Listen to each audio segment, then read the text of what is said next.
ನಾನು ಹೇಳ್ತೀನಿ.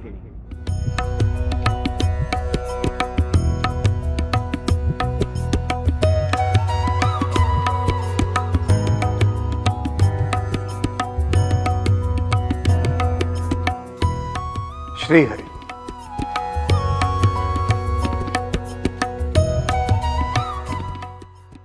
ಶ್ರೀಹರಿ,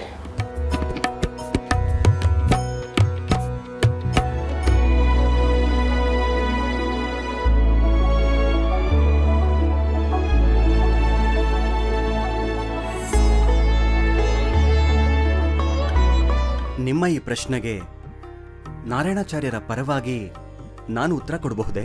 ಓ, ಖಂಡಿತವಾಗಿಯೂ ಹೇಳಬಹುದು.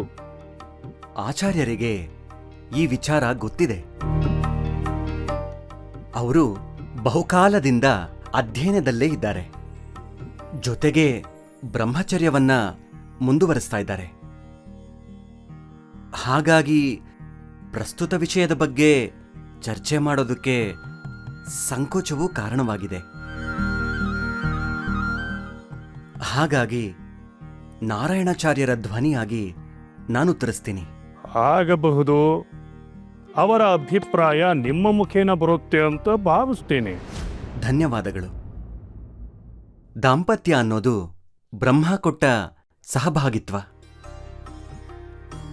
ಬ್ರಹ್ಮಚರ್ಯದಲ್ಲಿ ಒಂಟಿಯಾಗಿದ್ದ ಆತ್ಮಗಳನ್ನ ಕೂಡಿಸಿ ಎರಡನ್ನೂ ಒಂದೇ ಆಗಿಸುವ ಕ್ರಿಯೆಯೇ ಪಾಣಿಗ್ರಹಣ. ಪಾಣಿಗ್ರಹಣದ ನಂತರದಲ್ಲಿ ಮೇಲುನೋಟಕ್ಕೆ ಎರಡೂ ಜೀವಗಳು ಬೇರೆ ಬೇರೆ ಅನಿಸಿದರೂ ಮೂಲದಲ್ಲಿ ಅವೆರಡೂ ಒಂದೇ ಜೀವ, ಒಂದೇ ಆತ್ಮ ಆಗಿರುತ್ತೆ. ಮನಸ್ಸು ಎರಡಾದರೂ ಚಿಂತನೆ ಒಂದೇ. ದೇಹಗಳು ಬರೀ ಸಾಂಗತ್ಯಕ್ಕಾಗಿ ಸೇರುವುದಲ್ಲ, ಅದರಲ್ಲಿ ಸೃಷ್ಟಿಯ ಕಾರ್ಯ ಇರುತ್ತೆ. ಸೃಷ್ಟಿ ಭಗವಂತನ ನಿಯಮ. ಅದನ್ನ ಅರಿತಾಗ ಮಾತ್ರ ದಾಂಪತ್ಯ ಪವಿತ್ರ. ನಿಜವಾಗಿ ಕರ್ಮದಲ್ಲಿ ನಿರತನಾದ ಪತಿಗೆ ಪತ್ನಿಯಾದವಳು ಎಲ್ಲಾ ಸಮಯದಲ್ಲೂ ಸಹಕಾರಿಯಾಗಿರುತ್ತಾಳೆ. ಗೃಹ ಕರ್ತವ್ಯದಿಂದ ಹಿಡಿದು ಸಕಲ ಕರ್ಮಗಳಲ್ಲಿಯೂ ಅವರಿಬ್ಬರೂ ಸೇರಿಯೇ ಸಂಸಾರ ನಡೆಸುತ್ತಾರೆ. ಪತ್ನಿಯ ಪರವಾಗಿ ಪುರುಷ ಯಜ್ಞೋಪವೀತವನ್ನು ಧರಿಸಿ ಧಾರ್ಮಿಕ ಕಾರ್ಯದಲ್ಲಿ ಅವಳನ್ನ ಪಾಲುದಾರಳಾಗಿ ಮಾಡುತ್ತಾನೆ.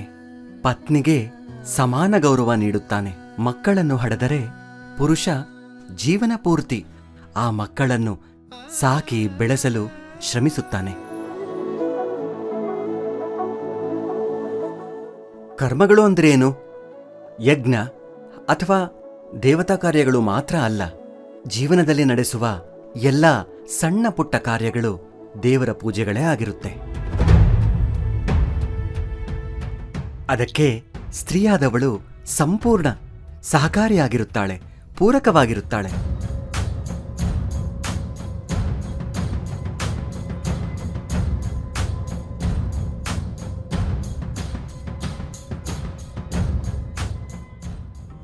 ವೆಂಕಟನಾಥರೇ, ನಾನು ವಾಕ್ಯಾರ್ಥ, ಚರ್ಚೆ, ಪಾಂಡಿತ್ಯ ಎಂದೆಲ್ಲ ತಲೆಗೆ ಏರಿಸಿಕೊಂಡು ಕಟ್ಟಿಕೊಂಡ ಹೆಂಡತಿ ಕರ್ಮದ ಆಚರಣೆಗೆ ಹೊರೆ ಎಂದು ತಪ್ಪಾಗಿ ಭಾವಿಸಿದ್ದೆ.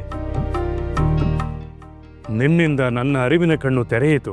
ಶ್ರೀಹರಿ, ದೊಡ್ಡ ಮಾತು. ಬ್ರಹ್ಮದೇವರು ಕೊಟ್ಟ ಸಹಭಾಗಿತ್ವವನ್ನ ಓದಿಯೂ ತಪ್ಪಾಗಿ ಅರ್ಥ ಮಾಡಿಕೊಂಡು ನನ್ನ ಪತ್ನಿಯನ್ನ ಹೀನಾಯವಾಗಿ ನಡೆಸ್ಕೊಂಡ್ಬಿಟ್ಟೆ.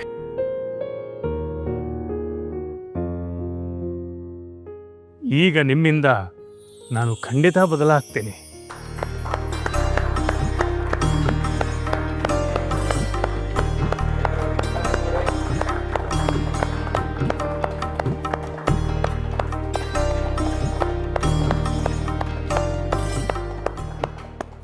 ನಮ್ಮ ವೆಂಕಟನಾಥ ಇದ್ ಕಡೆ ಗೆಲುವು ಕಟ್ಟಿಟ್ಟ ಬುತ್ತಿ ಅಲ್ವೇ?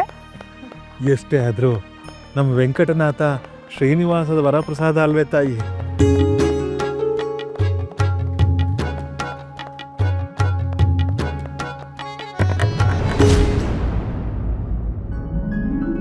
ವೆಂಕಟನಾಥರೇ.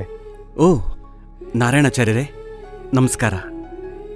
ಆಚಾರ್ಯರೇ, ನಿಮ್ಮಿಂದ ಇವತ್ತು ನನ್ನ ಮರ್ಯಾದೆ ಉಳಿತು. ದೊಡ್ಡ ಮಾತು ನಾರಾಯಣಾಚಾರ್ಯರೇ.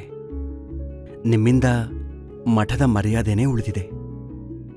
ಬಹಳ ಅಚ್ಚುಕಟ್ಟಾಗಿ ವಾದ ಮಂಡಿಸಿದ್ರಿ. ನಿಮ್ಮಂಥವ್ರ ಮುಂದೆ ನಾನೇನೂ ಅಲ್ಲ ಬಿಡಿ. ನನ್ನ ನಿರುತ್ತರದಲ್ಲಿ ನೀವು ಉತ್ತರವಾಗಿ ಬಂದ್ರಿ.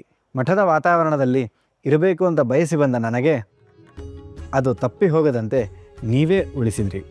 ಇಲ್ಲ ನಾರಾಯಣಾಚಾರ್ಯರೇ, ಹೀಗೆ ಹೇಳೋದು ನಿಮ್ಮ ದೊಡ್ಡ ಗುಣ. ನಿಮ್ಮಂಥ ಸಮರ್ಥರು, ಸದ್ಗುಣಿಗಳು ಮಠದಲ್ಲಿರೋದೇ ಒಂದು ಶೋಭೆ. ನಿಮ್ಮ ಇಷ್ಟಾರ್ಥಗಳೆಲ್ಲ ನೆರವೇರಲಿ ಅಂತ ಆ ಶ್ರೀಹರಿಯಲ್ಲಿ ನಾನು ಪ್ರಾರ್ಥನೆ ಮಾಡ್ತೇನೆ. ನಾನಿನ್ನು ಹೋಗಿ ಬರ್ತೀನಿ. ಆಗಲಿ ಆಚಾರ್ಯರೇ. ನಮಸ್ಕಾರ. ನಮಸ್ಕಾರ.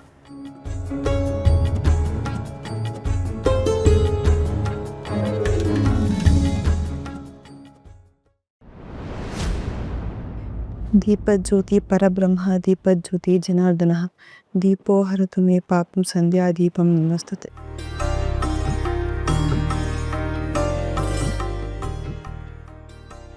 ನೀವಾ? ನಾವೇ. ಪಾಪ ಅಲ್ವಾ ಅಮ್ಮ, ಎಷ್ಟು ನೊಂದ್ಕೊಂಡಿದ್ದಾರೆ.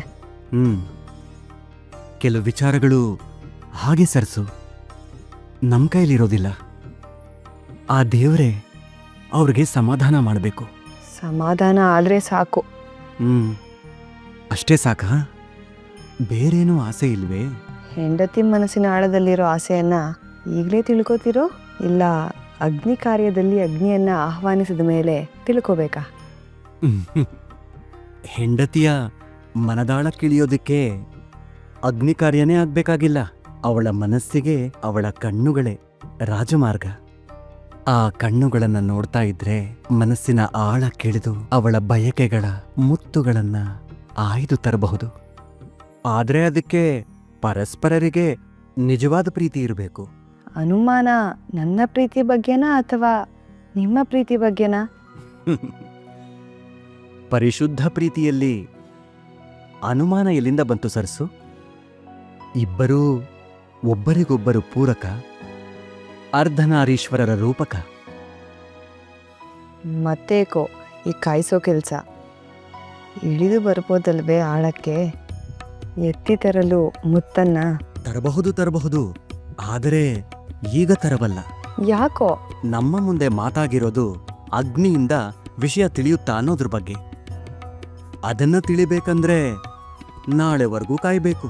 ಕಾಯಿಸೋದ್ರಲ್ಲಿ ಅದೇನ್ ಸಂತೋಷನೋ ನಿಮಗೆ? ಕಾಯುವುದೇ ಬದುಕು ಸರಸ್ವತಿ. ನಾಳೆಗಾಗಿ ಕಾಯುವ ಕುತೂಹಲ ಇಲ್ದಿದ್ರೆ ಬದುಕಿನಲ್ಲಿ ಸ್ವಾರಸ್ಯವೇ ಇರೋದಿಲ್ಲ.